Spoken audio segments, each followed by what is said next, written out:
you're going to need a fork and a knife. This is Deep Dishing Sports with Bruce and Eli. Speaking of LA players that have won championships, LA just won the championship yesterday, for those who live under a rock. Let's go. Lakers beat the Heat in 5 games. Pretty much 6. It was 6? Oh. Yeah. Why am I tripping? Wait, the Heat won 2 games? 4-2. Yeah. Well, Lakers won in 6. Pretty dominating fashion. And of course, LeBron James gets his 4th ring. A lot of talk about this championship, obviously, because it's not. I mean, it's LeBron, so of course that's going to get a lot of chatter. Right. Because you immediately get the comparisons, you immediately get the GOAT talk. But I saw a lot of interesting takes on this championship in particular because of the bubble. And I feel like you have 2 sides of this talk. You have the side that says, the bubble is probably one of the hardest championships to win because of, them being quarantined, having to stay in a hotel for the most part throughout this, this couple month process of this season. Them not being able to see their families, having to constantly get tested, not having any fans in the arena, which we know how important that is in terms of energy when you're playing a game. Right. There's that side. And then there's the side that says that this championship was pretty much a gimme. That they say that this was the easiest championship to win out of any year in NBA history. Right. LeBron should have won this. If he didn't win this, he's immediately eliminated or not eliminated, but his legacy is tarnished, whatever. Right. Of course, we know where you stand with LeBron James, but all bias aside, how do you feel about this this championship in terms of the environment in which it was won? And we had a discussion, off the air. We had a discussion about this, and you and I both agreed that this was pretty difficult. Just for the simple fact of everything that has happened in our country. Right. And the NBA of all the sports, NBA is, when it comes to the political stuff and all this, all the stuff that's happening, they're in the forefront of all this. And let's be honest, who's the face of that? It's LeBron James. You see what I'm saying? So, you have that aspect. And then, these guys, they've been in the bubble for what? Close to 3.5 months. 3.5 months without, LeBron. He didn't see his family. Right. Some of the players, they saw their family, and others decided, for their family not to come because of health reasons and whatnot. And, that was LeBron's whole thing. Like, he was, from a health standpoint, he didn't want his family to be there. But, you got that aspect. And then let's be honest. And we could go back to a show that we did prior to the NBA kicking off. As much as I love LeBron, we both said that the Clippers was going to win the championship anyway. So we didn't even have the Lakers. We had the Lakers going against the Clippers, but we had more faith in the Clippers than we did the Lakers. So, I mean, taking all that, man, into consideration, it's just, it's pretty, I think it's pretty special what the Lakers did. I think it's pretty special what the Miami Heat did, what they did, led by Jimmy Butler. And I know we'll talk about that.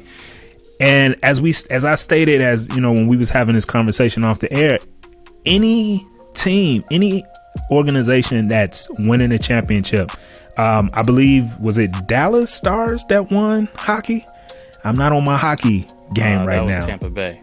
It was either Tampa Bay. Okay, I know it was Dallas versus Tampa Bay, but shout out to them for winning, the Stanley Cup. You got the baseball playoffs going right now. It's down to 4 teams. Whoever comes out of that, shout out to them. Same with football. Even in the individual sports such as tennis and hockey and golf, any individual, any team that can come out on top in the midst of everything that's happening in our country with this pandemic that's happening, I tip my hat to them. Yeah, I completely agree. I'm on that. I'm on the side of, it's not just the pandemic. You mentioned a couple of other things that highlighted how terrible this year was. Kobe dying. That started the year. Exactly. Yes. And LeBron being one of his best friends in the league. That's like a brother to him, obviously. And that had a huge weight. You have, some players that were on the Lakers that, have been there since Kobe left. So, right. You have to put that into consideration. You have to put the biggest civil rights movement in the history of the world into consideration. And you hit it on the nose. The NBA has been the one that's kind of led that charge because, if you remember, the Milwaukee Bucks, they kind of led all the sports stoppage, all of the sports that stopped. Everyone was canceling practices, games, and all of these things. The Milwaukee Bucks started that. Yeah, in the midst of the bubble, while they were in that bubble. Yeah, exactly. So, there were tons of distractions, tons of reasons to get off your mental game this year. And shout out to the Lakers and LeBron James and Anthony Davis and and you know what? And that, you just mentioned something. Protecting the mental, and I think that's the one hurdle. The athletic ability of these athletes is top notch. That's why they're professionals. But I think what really separate is that mental, man. Like, and LeBron and AD talked about this in there, after the game was over, of how the difficult part was maintaining the mental aspect of everything. Because like I said, man, these guys was missing their families and everything else that was going on, and all they literally had was each other. And you get a lot of people, we know a lot of people that was saying, oh well, all they had to do was just focus on basketball because they're in this bubble and they have no distractions. When was the last time these athletes didn't play in front of a crowd? Yeah, like so to just kind of turn that off. These athletes have been playing in front of crowds since they was in high schools, and it's just gotten bigger as they've progressed throughout their career. So to all of a sudden not have fans in the stand, that's supposed to help them. How? When they're used to the fans, they get their energy from the fans. Hell, when we hoop, I like a little crowd. I like, a little crowd watching if I'm hooping or doing anything. You know what I'm saying? Right. You know what I'm saying? So, and that was another thing that I was just like, come on, like, really? No, the fans were huge for these athletes. And I'm sure, like, doing Zoom media press conferences and something like stuff like that is beneficial to them because they don't. Right. I'm sure some parts of the traveling and the fans, that like when you play away games, especially the ones who yell certain stuff. I'm sure like that's helpful and they don't miss that. But you're taking dudes who have been doing things a certain way for almost their whole lives and just completely flipping it on its head upside down. And that's exactly.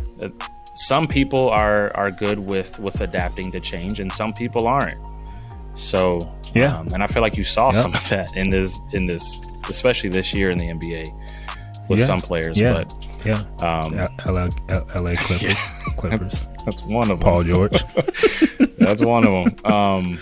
But it was very impressive to go out and do this. And you know what? Shout out to Adam Silver because oh man, Get that man his flowers. Give him his flowers, as bro. many games, and I think I have the stat saved on my phone, but as many games as they played, and to not have one positive test, they played over 170 games over the span of 3 months and not one positive COVID-19 test. Not one. Unbelievable. Can Adam Silver and his team kind of reach out to our government and kind of... I saw a tweet like that. Adam Silver for president. I would be open for it, bro. Oh, my God. Yeah, he also gave his employees a $1,000 bonus and extra time off for their in recognition for their efforts during the pandemic. Hey, man. Awesome. Say what you want to say about the NBA. I know a lot of people are kind of poo-pooing the ratings of the NBA, and they're saying that it's down, and I have my own reasons because of that. But they're doing it right. They're doing it right. So shout out to Adam Silver. Yeah, the two sports that didn't have a bubble. Look at how they were doing. I mean, MLB season obviously is almost at an end, but they had an outbreak. NFL. Yep. Currently.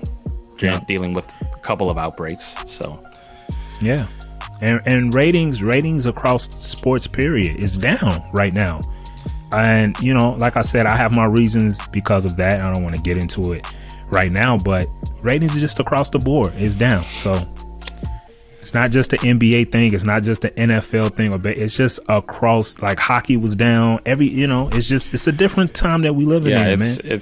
So all the sports playing at the same time have something to do with it too, because there's definitely you don't have the NFL, the NBA, the NHL, and the MLB all playing at the same time for multiple months. Right. That's unheard of. Yeah. So for cats like us, we love it.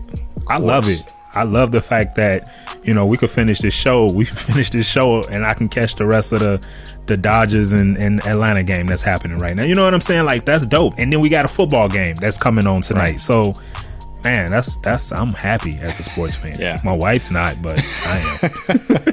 Yeah, gives us ton of content to exactly. talk about.